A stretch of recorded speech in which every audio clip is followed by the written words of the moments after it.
Doctor Ahmad बहुत गहरी नजरों से मेरी तरफ देख रहे थे। उनकी आंखों में बहुत कुछ मुझे साफ नजर आ रहा था। वह जज्बात जो कोई भी पति अपनी बीवी के लिए रखता है, उनकी आंखों से बयान हो रहे थे। कुछ देर पहले ही हमारा निकाह हुआ था। मैं अपनी नानी की तबीयत के बारे में उनसे बात करने उनके कमरे में पहुंची थी, लेकिन डॉक्टर अहमद ने अचानक ही मेरा हाथ पकड़ लिया। मुझे अपने करीब खींचते उन्होंने मेरी आंखों में झांकते हुए मुझसे सवाल किया कि क्या यह निकाह मेरी खुशी से हुआ है या मैंने सिर्फ अपनी नानी की ख्वाहिश पूरी करने के लिए उन्हें अपनाया है। डॉक्टर अहमद की बात सुनकर मैंने नजरें झुका ली थी। मैंने यह निकाह सिर्फ अपनी नानी के कहने पर किया था। डॉक्टर अहमद एक बहुत अच्छे इंसान थे, लेकिन मैंने कभी उन्हें इस नजर से नहीं देखा था। अब उनके सामने इस बात को कबूल करने में मुझे हिचकिचाहट हो रही थी। न जाने वो मेरे बारे में क्या सोचेंगे। मेरी झुकी हुई नजरों को डॉक्टर अहमद फौरन ही जान गए। फिर मुस्कुराकर मेरा हाथ पकड़कर मुझे अपने सामने बिठा लिया। मेरा हाथ जैसे उनके हाथों में गया, मैं थर-थर कांपने लगी। पहली बार मैं किसी मर्द के इस कदर करीब थी। मेरी जिंदगी में दूर दूर तक कोई मर्द नहीं था और अब डॉक्टर अहमद अचानक ही मेरे पति बन गए थे।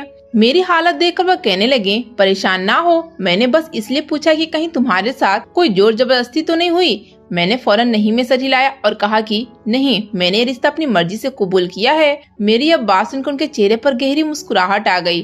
उन्होंने मेरे बालों की लटों को कान के पीछे किया। कहने लगे, मुझे तुम्हारी ही जैसी लड़की की तलाश थी। उनकी बात सुनकर मैंने हैरत से उन्हें देखा। मुझे इस बात की उम्मीद बिल्कुल भी नहीं थी। और मुझ जैसी लड़की को क्यों अपनी जिंदगी का हिस्सा बनाना चाहते थे। ना मैं बहुत ज्यादा पढ़ी लिखी थी, ना बहुत खूबसूरत थी, ना आजकल की लड़कियों की तरह मुझे फैशन के सेंस थे। मैं एक सीधी घरेलू सी लड़की थी जिसकी सारी जिंदगी नानी के आगे पीछे गुजर गई थी। भला उन्हें मुझ जैसी लड़की क्यों चाहिए थी। लेकिन इससे पहले कि मैं कुछ सोचती या कहती, नर्स बड़ी तेजी से मेरे कमरे में दाखिल हुई और उसने मेरी नानी की बिगड़ती हुई तबीयत के बारे में खबर दी। डॉक्टर अहमद फौरन नानी की तरफ दौड़े। मैं भी उनके पीछे थी। नानी की सांसें उखड़ रही थी। हम दोनों उनके करीब खड़े थे। डॉक्टर अहमद अपनी पूरी कोशिश कर रहे थे कि नानी की तबीयत को संभाल लें, लेकिन नानी ने अपनी आखिरी सांसों में उनसे वादा लिया कि वो हमेशा मेरा ख्याल रखेंगे और मुझे कभी तन्हा नहीं छोड़ेंगे। डॉक्टर अहमद ने मेरी नानी से वादा किया था और नानी की सांसें उनके शरीर से हमेशा के लिए मिट गयी। नानी की आंखें बंद होते मुझे लगा कि मेरी पूरी दुनिया खत्म हो गई है। नानी मेरी जिंदगी का वह इकलौता किरदार थी जिनके साथ मैंने अपनी जिंदगी के 19 साल गुजार दिए थे और वह किरदार अब हमेशा के लिए मुझसे बिछड़ गया था। मेरी आंखों से आंसू तक नहीं गिरे थे। मैं बस खाली खाली निगाहों से नानी के बेजान शरीर को देख रही थी। डॉक्टर अहमद ने आगे बढ़कर मेरे कंधे पर हाथ रखा और मुझे लगा जैसे मैं होश की दुनिया में लौट आई। मैं डॉक्टर अहमद के सीने से लगकर फूट फूट कर रोने लगी। कुछ देर पहले तक जिनके हाथ पकड़ने पर मैं कांप रही थी, अब मैं खुद उनके सीने से लग गई थी। शायद ये गम की इंतहा थी या फिर निकाह का वह रिश्ता जो कुछ घंटों पहले हमारे दरमियान कायम हुआ था। डॉक्टर अहमद मुझे पूरी तरह संभाल रहे थे। फिर उन्होंने ही नानी की आखिरी रस्म अदा की। नानी का जनाजा उठा तो मुझे लगा कि मेरा छोटा सा घर बिल्कुल वीरान हो गया। 2 दिन पहले ही तो नानी मुझे सही होते हुए लग रही थी। ऐसा लग रहा था जैसे वो पूरी तरह सही हो जाएंगी और फिर अस्पताल से उनकी छुट्टी हो जाएगी। लेकिन फिर अचानक ही नानी ने मेरा हाथ पकड़कर मुझसे ऐसी बात कही कि मैं दंग रह गई। कितनी ही देर मुझे नानी की बात पर यकीन नहीं आया। मुझे समझ ही नहीं आ रहा था कि वो ऐसी बातें क्यों कर रही हैं। वो तो काफी हद तक ठीक हो गई थी और मुझे यकीन था कि जल्द ही उनको डिस्चार्ज मिल जाएगा, मगर ऐसी बातें करके नानी ने मेरे दिल को बेचैन कर दिया था। मैंने बरसती आंखों से नानी की तरफ देखा, कहा कि आप ऐसी बातें ना करें, आप ठीक हो जाएंगी तो फिर हम सारी खुशियां मिलके मनाएंगे। अभी तो आपको मेरी जिंदगी की बहुत सी खुशियां देखनी है। नानी की आंखों से आंसू बहते चले गए। वो कहने लगी, बेटी मुझे माफ कर देना, मैं तुम्हें एक अच्छी जिंदगी नहीं दे सकी, लेकिन मैं जाते जाते तुम्हें किसी मुश्किल में नहीं डालना चाहती। मैं नहीं चाहती कि तुम सारी जिंदगी तन्हा रह जाओ। तुम अकेली क्या करोगी। तुम्हारी परेशानी मुझे मौत को गले भी नहीं लगाने देती। इसलिए मैंने बहुत सोच समझकर यह फैसला किया कि डॉक्टर अहमद एक अच्छे इंसान हैं। मैंने उनकी आंखों में तुम्हारे लिए मोहब्बत देखी है। इसलिए कल रात जब तुम मेरी दवाइयाँ लेने गई थी तब मैंने उनसे तुम्हारे लिए रिश्ता मांगा था और वो तुमसे शादी करने के लिए राजी हैं। मैं चाहती हूँ कि सादगी से अपनी आंखों के सामने आज ही तुम्हारा निकाह कर दूं। फिर मौत भी आएगी तो मुझे फिक्र नहीं होगी मेरे बाद तुम्हारा क्या होगा। नानी के मुंह से ऐसी बातें सुनकर मेरा कलेजा कांप गया था। मैंने कहा, अल्लाह आपको जिंदगी देगा, आप फिक्र ना करें। फिर आप धूमधाम से मुझे विदा कीजिएगा। आप जिससे कहेंगी मैं उससे शादी करने को तैयार हूँ, लेकिन इस वक्त आपको इलाज की जरूरत है। नानी ने मेरा हाथ पकड़ा। कहने लगी, कुछ सच्चाइयाँ इंसान को कबूल करनी पड़ती है और उन्हीं में से एक यह है कि मैं ज्यादा दिनों की मेहमान नहीं हूँ। 2-4 दिन का वक्त मेरे पास है। इसमें मैं तुम्हारा फ्यूचर किसी महफूज हाथों में सौंपना चाहती हूँ। नानी ने मुझे मजबूर कर दिया था कि मैं उनकी बात मान लूं और फिर उसी शाम खामोशी से मेरा और डॉक्टर अहमद का निकाह हो गया। उस निकाह में उनकी तरफ से उनकी माँ और चंद गवाह थे और मेरी तरफ से सिर्फ मेरी नानी थी।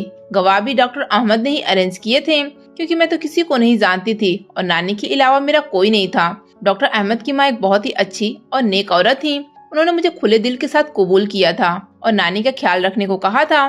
फिर वो वापस अपने घर चली गई थी। उसी शाम मुझे नानी की तबीयत बहुत बेहतर लगने लगी थी। निकाह के बाद तो बहुत ही खुश थी। ऐसा लग रहा था दोबारा जवान हो गई हो। बार बार मुझे तंग कर रही थी, इसलिए मैं नानी की छुट्टी वगैरह के बारे में पूछने के लिए डॉक्टर अहमद के पास चली गई।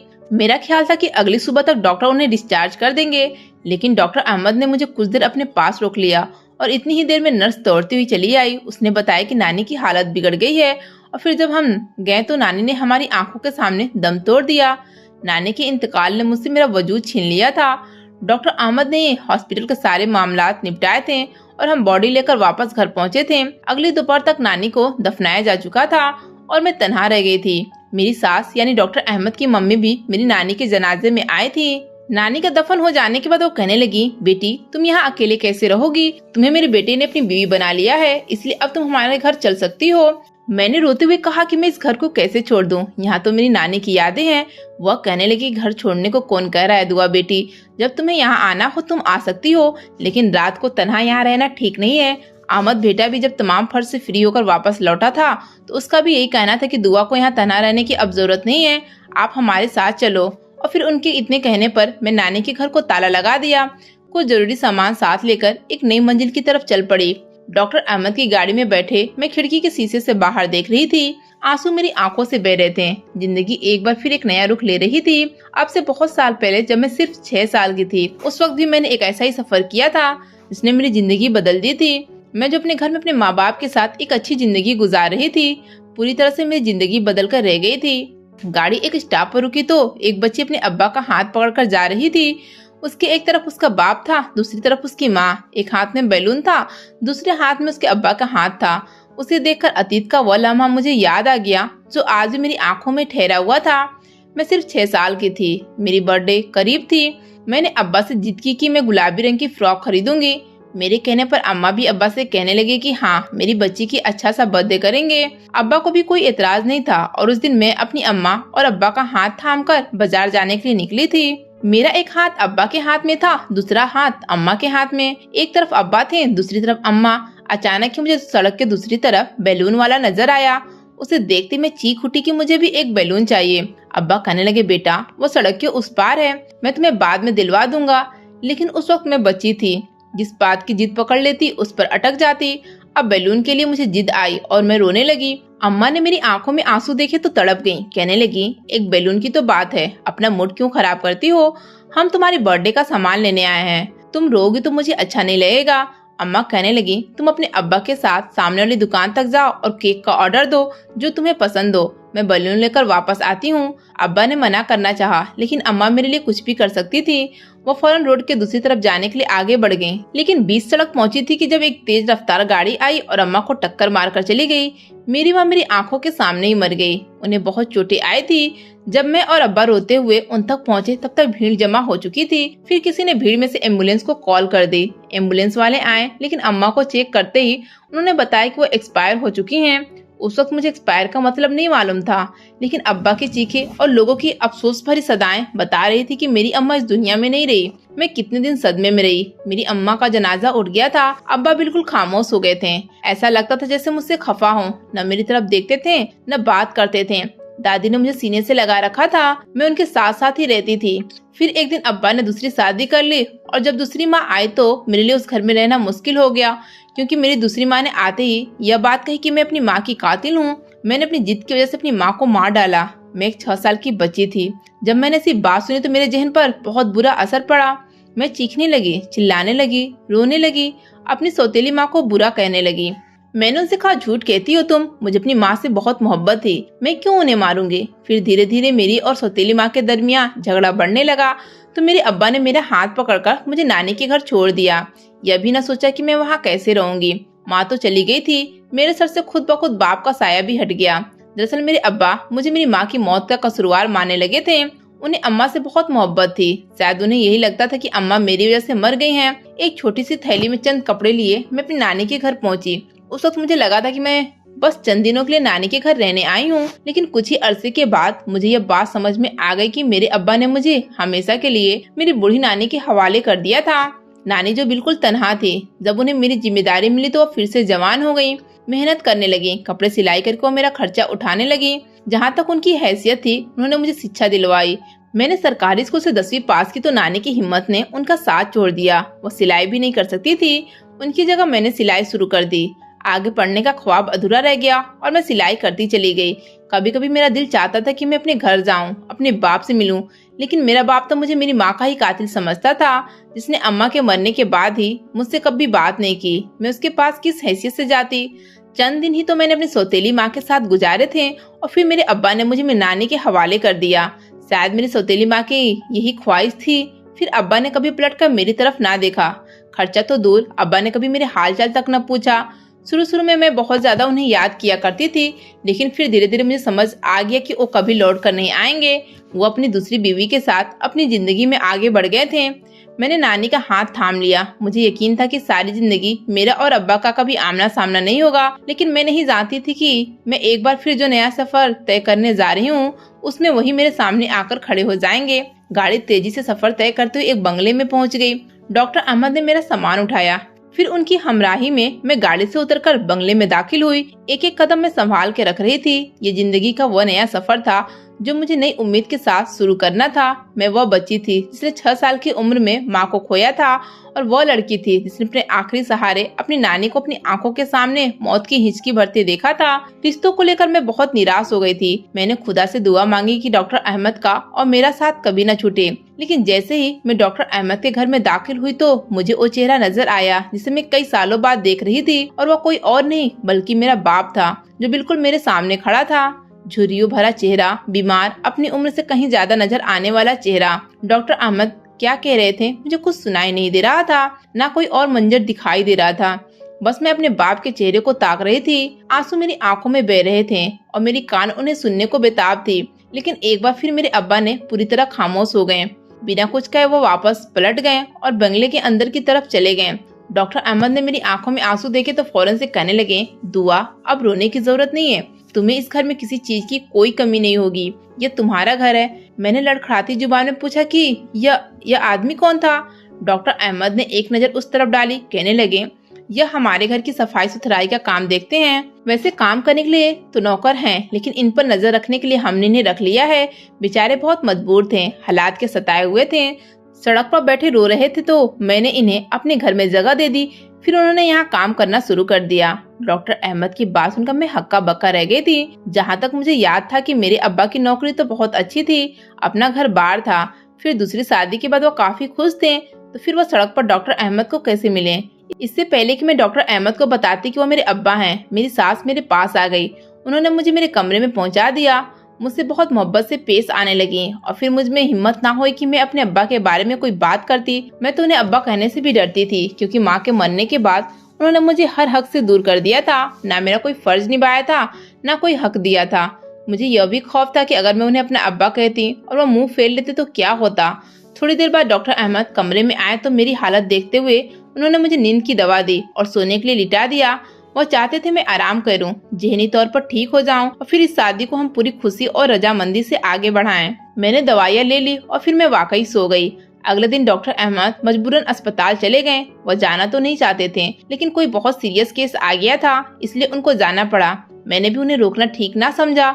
उनकी माँ एक सोशल वर्कर थी। वो अपने कामों से निकल गई। किसी अनाथालय में कोई प्रोग्राम था। उन्होंने मुझे भी साथ चलने के लिए कहा था, लेकिन मेरा किसी भी चीज का दिल नहीं चाह रहा था। आज नानी को गुजरे दूसरा ही दिन था। मैं कैसे गम से निकल सकती थी? इसलिए खामोशी से घर में मैं अकेली ही रह गई। कुछ देर अपने कमरे में कैद रही, फिर घबराहट होने लगी तो कमरे से बाहर निकल गई। यहाँ वहाँ टहलती टहलती मैं ऐसे लाउंज में खामोशी से बैठी थी और अपनी नानी को याद कर रही थी, जब मेरे अब्बा मेरे सामने आकर खड़े हो गए। अब्बा की आंखों में आंसू थे। वो रोने लगे। अब्बा को रोता देखकर मेरा दिल पसीज गया। फिर वो मेरे कदमों में बैठकर माफी मांगने लगे, कहने लगे, बेटी मुझे माफ कर दो, मैंने तुम्हारे साथ बहुत बड़ी ज्यादती की है। तुम्हारी माँ का तो बुलावा आ गया था, लेकिन मैंने तुमसे अपना साया भी दूर कर दिया और तुम्हें बिल्कुल तनहा छोड़ दिया। वो तो तुम्हारी नानी ने तुम्हारी पूरी जिम्मेदारी के साथ पाल पोस कर तुम्हें बड़ा किया, वरना तुम्हारा क्या होता। मैंने एक पल भी तुम्हारे बारे में नहीं सोचा। मुझे ये लगता था कि तुम्हारी माँ तुम्हारी वजह से इस दुनिया से गई है। मैं अपनी बीवी की मौत का जिम्मेदार तुम्हें समझता था, जबकि तुम तो खुद एक छोटी सी मासूम सी बच्ची थी। बस तुम्हारी माँ की ऐसी ही मौत लिखी थी, मगर मैं इस बात को कबूल नहीं कर पाया। कई बार तुम्हारी दादी ने मुझे समझाया कि इसमें तुम्हारा कोई कसूर नहीं है, क्योंकि तुम्हारी दादी तुमसे बहुत मोहब्बत करती थी, लेकिन मैंने कभी उनकी बात को ना सुना। तुम्हें जब मैंने तुम्हारी नानी के पास छोड़ा तो तुम्हारी दादी ने मुझसे बहुत झगड़ा किया था। तुम्हारे जाने के गम में वो बीमार पड़ गई, मुझसे नाराज रहती थी, बात नहीं करती थी और फिर ऐसे ही दुनिया से चली गई। मैं वह बदनसीब इंसान हूँ जो अपनी मरती हुई माँ को भी राजी ना कर सका। मेरी दूसरी बीवी ने मेरी माँ के साथ अच्छा सलूक नहीं किया था। मेरी दूसरी बीवी तुम्हारी माँ जैसी नहीं थी। तुम्हारी दादी की देखभाल करना तो दूर, वो तुम्हारी दादी को देखकर ही मुंह बना लिया करती थी। उससे मेरे 2 बेटे थे, मगर उन दोनों का बाप होते हुए भी मैं उनका बाप ना बन सका। मेरी बीवी ने उन्हें मुझसे बहुत दूर रखा हुआ था। 2 बेटों और 1 बेटी का बाप होकर भी मैं औलाद की नेमत के लिए तरस गया था, और यह मेरी अपनी ही गलती थी। यह मेरा अपना गलत फैसला था। मेरी बीवी ने आहिस्ता आहिस्ता अपना असली रंग दिखाना शुरू कर दिया। उन लोगों ने मेरी दौलत पर कब्जा किया। पहले मुझे पूरी तरह इस्तेमाल किया, फिर आहिस्ता आहिस्ता सब कुछ अपने नाम करवाकर मुझे घर से निकाल दिया। मुझ में इतनी हिम्मत नहीं थी कि मैं खाली हाथ तुम्हारे पास आता, किस मुंह से आता, इसलिए सड़क पर बैठकर रोने लगा। मुझे अपनी गलती का एहसास था, पछतावा था, लेकिन पछतावे के आंसू बहाने की हिम्मत नहीं थी। और फिर डॉक्टर अहमद मुझे अपने घर ले आए। मुझे यहाँ नौकरी मिल गई, लेकिन मैं हर दिन तुम्हें याद करता, तुम्हारी अच्छी किस्मत की दुआएं करता, तुम्हारे नसीब के लिए झोली फैलाता। और देखो, तुम्हें डॉक्टर अहमद जैसा अच्छा इंसान मिल गया। यह तुम्हारी किसी नेकी का सिला है, या शायद तुम्हारी मरी हुई माँ की दुआएं हैं कि आज तुम डॉक्टर अहमद के घर में उनकी बीवी बनकर मौजूद हो सके तो मुझे माफ कर देना। अब्बा ने रोते हुए मेरे आगे हाथ जोड़े थे और मैंने उनके हाथों को पकड़ लिया था। मुझे लगता था कि अगर जिंदगी में कभी मुझे अब्बा मिले तो मैं उन्हें माफ नहीं कर सकूंगी, लेकिन जब मैंने अपने बाप के आंसू देखे तो खुद ही उन्हें माफ कर दिया। जो कुछ उन्होंने मेरे साथ किया था उस पर उन्हें पछतावा था। मेरी जिंदगी तो नानी की मोहब्बत में गुजर गई, लेकिन अब्बा तो बिल्कुल ही तन्हा रह गए थे। थोड़ी देर बाद डॉक्टर अहमद वापस लौट आए और कुछ देर के लिए अस्पताल गए थे। मैंने उन्हें अब्बा के बारे में सब कुछ बता दिया। उन्होंने भी मेरे अब्बा को खुशी खुशी कबूल कर लिया था। फिर मैंने डॉक्टर अहमद से पूछा कि आपने मुझसे शादी क्यों की। वो मुस्कुराकर कहने लगे, क्योंकि मुझे सीधी सादी शरीफ लड़की चाहिए थी। मुझे शादी के नाम पर किसी शोपीस की जरूरत नहीं थी। मैं जिस सोसाइटी में रहता हूँ वहाँ की लड़की ज्यादातर शोपीस ही होती हैं, हर वक्त सजी सवरी रहती हैं, और इसके बावजूद भी शर्मो हया ना होने की वजह से वो खूबसूरत नहीं लगती। जबकि तुम्हारी शर्मो हया ने तुम्हें सबसे अलग कर दिया था, इसलिए मुझे तुमसे मोहब्बत हो गई। फिर जिस तरह तुम अपनी नानी के लिए परेशान रहती थी, मुझे यकीन था कि तुम रिश्तों को निभाने वाली और मोहब्बत करने वाली होगी, इसलिए मैंने तुम्हारा इंतखाब किया। अहमद की बात सुनकर मैं शर्मा गई। डॉक्टर अहमद के साथ मेरी एक नई जिंदगी का खूबसूरत सफर शुरू हो चुका था। डॉक्टर अहमद ने मेरे अब्बा को दिल से कबूल कर लिया था, लेकिन अब्बा ने अब उस घर में काम करने से इनकार कर दिया था। उन्होंने डॉक्टर अहमद के एक दोस्त के घर में काम तलाश कर लिया था। उनका कहना था कि वो मेरे ससुराल में नहीं रह सकते, लेकिन मैंने जबरदस्ती अब्बा का हाथ पकड़कर उन्हें रोक लिया था। बहुत सालों बाद मुझे एक साथ बहुत से रिश्ते मिल रहे थे। अब मैं किसी को खोना नहीं चाहती थी। मैंने अब्बा को अपने साथ ही रख लिया था। मेरी सास एक अच्छी औरत थी, उन्होंने किसी बात पर कोई एतराज नहीं किया था, और अहमद तो एक फरिश्ता इंसान थे। सारी जिंदगी गमों की चक्की में पिसने के बाद आज मुझे मेरे रिश्ते मिल गए हैं। बस मुझे अक्सर मेरी नानी और माँ बहुत याद आती हैं, लेकिन मुझे यकीन है कि वो दोनों बहुत ही अच्छी जगह पर होंगी। वीडियो अच्छी लगी तो लाइक शेयर सब्सक्राइब करना ना भूलें।